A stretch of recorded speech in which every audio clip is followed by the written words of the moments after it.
স্বাস্থ্য বা সুস্বাস্থ্য মানে হলো সম্পূর্ণ শারীরিক, মানসিক, সামাজিক, আত্মিক সুস্থতা, শুধুমাত্র অসুখ নাই এখানে তা না। তাহলে শারীরিক সুস্থতার জন্য আমার কি কোশ্চেনটা ছিল, আপনার কি কি করণীয়? গ্রোথের বিষয়টা আপনি খেয়াল রাখবেন, আপনি বাচ্চাদের পুষ্টির বিষয়টা খেয়াল রাখবেন, বাচ্চাদের আপনি ঘুমের বিষয়টা খেয়াল রাখবেন, বাচ্চার মানসিক কথাটা বলছেন এখন, তাহলে আপনি স্ক্রিন টাইম কমাবেন, আপনি আপনার বাচ্চাকে আদর্শ শেখাবেন, আপনি আপনার বাচ্চাকে ধর্মের দিক শেখাবেন, যাতে আপনার বাচ্চা ধর্ম শেখে যে না আমার মাকে, যে আপনি এই ধর্মের অনুসারী হন না কেন, সব ধর্মে তো শেখাচ্ছে যে গুরুজনকে সম্মান করো, মাকে সম্মান করো, মায়ের প্রতি যত্নশীল হও।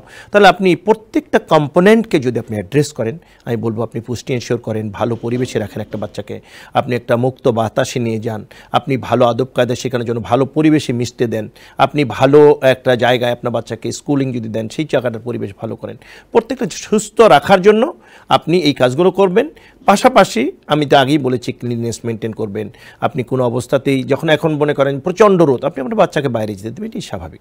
তো প্রত্যেকটা জায়গাকে আমি যেই 4টা যে পয়েন্ট বলেছি, যে physical, mental, social and spiritual, প্রত্যেকটি জায়গাকে অ্যাড্রেস করতে পারেন যদি আপনি, তাহলে আপনার শিশুরা সুস্থ থাকবে।